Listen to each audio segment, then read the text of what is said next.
안녕하세요. 김성학 변호사입니다. 저는 대한변호사협회 공식인증 제주 형사전문변호사이자 제주지방법원 재판부별 국선변호사, 제주지방법원 논스톱 국선변호사를 역임하면서 수많은 형사사건의 변론을 성공적으로 수행해왔으며 현재 다수의 형사사건을 수임하여 변론하고 있습니다. 최근 언론 보도를 보면 보이스피싱 범죄에 연루되어 수거책으로 적발되는 사례가 크게 늘고 있습니다. 보이스피싱은 조직적으로 이루어지는 범죄이기 때문에 실제로 피해자로부터 현금을 수거하거나 전달하는 역할만 담당하더라도 형사 책임은 매우 무겁습니다. 특히 수거책은 수사기관에서 보이스피싱 조직의 최종 가담자로 인식되는 경우가 많아 의도와 상관없이 중형이 선고될 위험이 큽니다. 그렇다면 보이스피싱 수거책으로 적발되었을 때 어떠한 형사 책임을 지게 되며 어떠한 법적 대응이 필요할까요? 형사전문 변호사의 시각에서 자세히 설명드리겠습니다.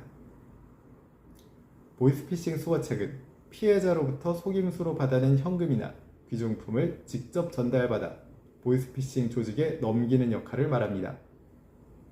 쉽게 말해 피해자와 조직을 이어주는 현장 실행책입니다.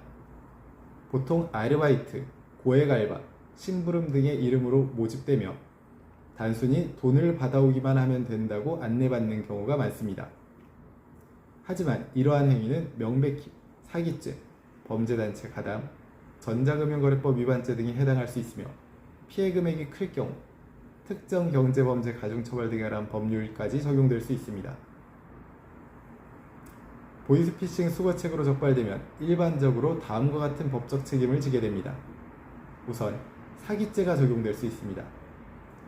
타인을 기망하여 재산상 이익을 취득한 경우에 성립하는 범죄로 보이스피싱 피해자의 돈을 받아놓은 행위는 사기 범행 실행에 직접 가담한 것으로 평가됩니다. 다음으로 특경법상 사기가 적용될 수도 있습니다. 피해 금액이 5억 원 이상일 경우에는 특정 경제범죄 가중처벌법이 적용되어 법정형이 3년 이상의 유기징역으로 강화됩니다. 또한 보이스피싱 조직의 구조를 인식하고 가담하였다면 범죄단체 활동에 해당할 수도 있습니다. 특히 수거책은 피해자로부터 직접 금전을 건네받기 때문에 법원은 범죄의 실행자로 평가하여 상당히 무거운 책임을 묻는 경우가 많습니다. 실제 사례에서도 징역형의 실형 선고를 내리는 경우가 빈번합니다. 보이스피싱 수거책의 법적 대응 방안으로는 우선 고의성 및 인식 여부를 입증하는 것입니다. 보이스피싱 조직에 속았거나 단순 아르바이트인 줄 알았다는 사정을 적극 소명해야 합니다. 물론 단순히 몰랐다는 주장만으로는 부족하고 모집 경위, 구체적인 지시 내용, 지급받은 대가 등을 상세히 입증해야 합니다. 다음으로 피해 회복 노력을 할 필요가 있습니다. 보이스피싱 사건에서는 피해 회복이 무엇보다 중요합니다. 피해자와의 합의 또는 손해배상 공탁을 통해 피해 회복 노력을 보인다면 형량이 크게 달라질 수 있습니다. 또한 피고인이 초범인지, 경제적으로 어려운 상황에서 범행에 연루되었는지, 부양 가족이 있었는지 등도 양형 요소를 법원이 충실히 반영하여 정상 참작을 하게 됩니다. 수거책 사건은 단순 가담자임에도 불구하고 조직 전체의 책임을 떠안을 수 있는 위험이 있습니다.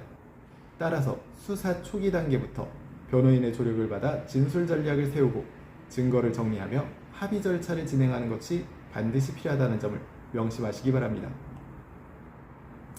현재 보이스피싱 혐의에 대한 법률적 도움이 필요하시다면 언제든지 제주 형사전문변호사 김성학 법률사무소를 찾아주시면 신속, 정확한 해법을 제시해드리겠습니다.